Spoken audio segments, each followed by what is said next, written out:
Welcome to Charlie's Chatroom, your self-improvement, do-it-yourself go-to for important life hacks that put you in the best position to unwrap the best version of you. I am Charlie, and we're ready to enlighten and empower, so pull up a seat and turn up the volume. Today's episode is about investing in yourself. Why invest in yourself? In a previous episode, Home is Where the Heart Is, I spoke about transforming your space. And some of you might be asking, well, why would I redecorate my house? I don't feel like it. Why do I need to redo a room? Why do I need to adjust the lighting or invite plants into my home? So let's look at the science and the social psychology of this. And we understand that with any change, there's always a recommendation for us to change our habits, whether that's our conversation, who we're hanging around. But most importantly, when any change is to occur, we must shift our mindset. That is the first thing that has to be in order. Your thoughts, perceptions, and projections. As a man or woman thinketh, so he or she is. Point blank, period. And I am a proponent for governing your living environment to the best of your ability. And I encourage program participants to begin with modifying one room or area of the house to start out. Don't try to take on the world or an entire renovation project. That can be daunting.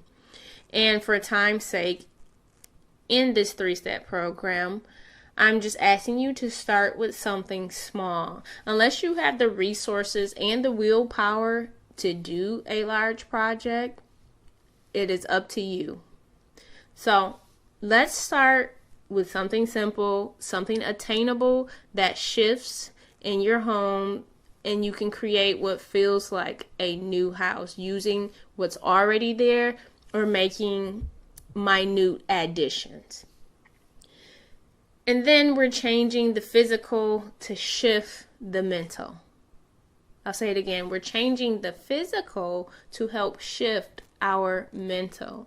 In considering the mindset, we have to survey how we actually feel about our home before we can get into the act of wanting to change it.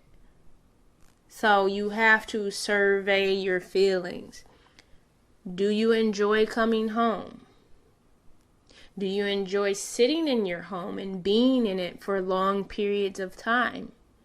Besides work, this is the second most frequent place in our existence. You are in your house. This is where you sleep. This is where you eat. This is where you reproduce. Okay? Do you enjoy the people you live with? Your family members, your roommates, your children, your spouse, your significant, your partner.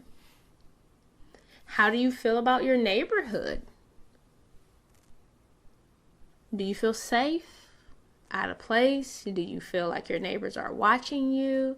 Are you bonded with your neighbors, or are you standoffish? Are they standoffish? Have they done things, thrown trash in your lawn? How do you feel about the place that you live? The city, the community. Okay? All of this plays into the experience you have, and it's important to your well-being. So once you establish what you like, what you don't like or prefer, we can move forward with upscaling your space for your highest good and productivity. So let's walk through the science on how various aspects of the home environment impact us. First of all, the physical environment and clutter. Huge. We all understand what a clean space does and how a cluttered space feels. I'm going to go through a couple of publications and just a quick snippet about what they say. A study published in the Personality and Social Psychology Bulletin found that women who describe their homes as cluttered or full of unfinished projects were more likely to be depressed and fatigued than those who described their homes as restful and restorative. So clutter was also linked to increased levels of cortisol, which is a stress hormone, which gives us the fight or flight and really puts us in a state of anxiety, so to speak. Let's look at noise levels. According to a study in the Journal of Environmental Psychology, chronic noise exposure, such as traffic noise, is associated with increased levels of stress and anxiety. The study highlighted that quieter environments, or those with pleasant background sounds, contribute to lower stress levels and better mental health. This one may be hard to control depending on where you live, so you would have to do your best to maintain noise levels and distractions into your home. But that's what the study says. Now let's look at the temperature in the house, and this is a big one for me. According to research in the International Journal of Biometeorology, thermal comfort significantly affects psychological well-being. Extreme temperatures, that being too hot or too cold, were found to increase stress levels and decrease overall mood. Maintaining a comfortable indoor temperature was associated with better mental health and well-being. Now you have to determine, do you prefer being more on the cool side, or do you prefer a warmer temperature in the house? This would have to be decided based on the people who live there. And I've been in a situation living with family members where one person in the house gets really hot easily, so they get freezing cold. Or I am a person who likes to be warm, so I keep the house at a certain temperature, and then my spouse is uncomfortable and can't sleep at night. You have to find a happy space and be able to control your temperature. So maybe if you're in a position where the house is too warm, perhaps you can control the temperature in your specific room. I know in my old flat, we had different air conditioning units in different rooms, so it would be chilly in the house. I would go into the extra bedroom where my office was, and I would turn the air off in there and open the windows and let the sun shine in, so I could control the temperature there. And I was quite comfortable in that space. Where I would go into the master bedroom and I would control the thermostat in there and make it more comfortable to me. Or at night I would put on socks or pants for pajamas so that I could be more warm. And there's just a barrage of things you can do to make the temperature in the home comfortable to your well-being. Okay, let's look at personal space. A study in the Journal of Environmental Psychology highlighted the importance of personal space and having designated areas for different activities. Having a personal space for relaxation or hobbies was linked to improved mental health, as it provided a sense of control and reduced stress. The environment, social environment. A study in social science and medicine examined the impact of household relationships on mental health. Positive and supportive relationships within the home were linked to better mental health outcomes, including lower levels of depression and anxiety. Conversely, conflicts and negative interactions were associated with higher stress and mental health issues. Again, do you enjoy coming home? Do you enjoy the people you live with? Safety and security. Research from the Journal of Urban Health suggests that perceived safety in one's home environment significantly affects mental health. Feeling unsafe or exposed to crime in the neighborhood was associated with higher levels of anxiety and even depression. So implementing safety measures and ensuring a secure living environment were found to alleviate these negative effects. And you may need to map out a plan if you find yourself in this situation of not feeling safe. Okay.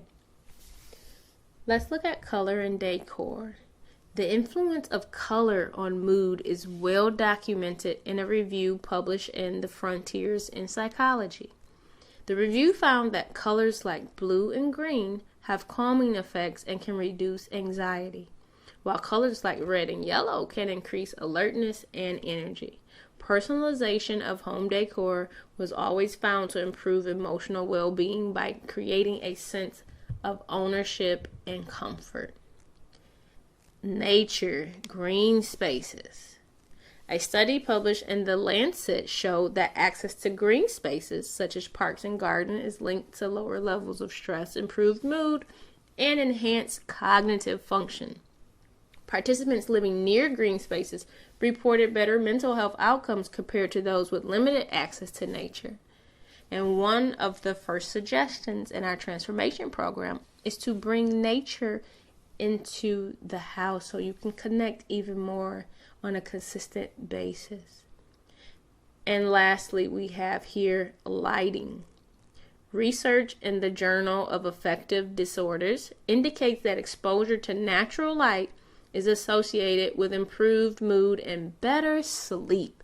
Who doesn't want to sleep and rest well at night, okay?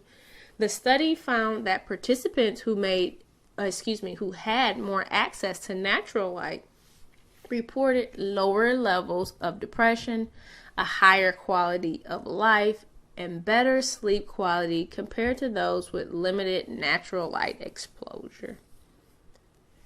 Wow. So there you have the science and psychology behind shifting the external environment within your home to help shift your mind space. Now, healing relationships or moving on from them are usually things that take extended time. Changing family or relationship dynamics is something that should be given much care. And as I said earlier, moving into a new home or neighborhood is also a substantial shift that often takes planning and time, finances, etc. So, the road of least sacrifice would be to make small modifications to an area that is easier to control and to make changes that are more accessible to you.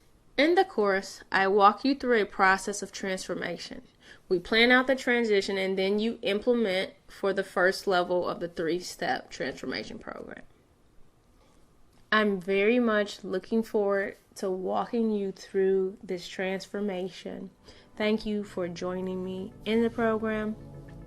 If you're hearing this and you have not signed up, come be a part of our course. I promise you wish you would have done this sooner. This is Charlie, and thank you for joining my chat room today. Peace.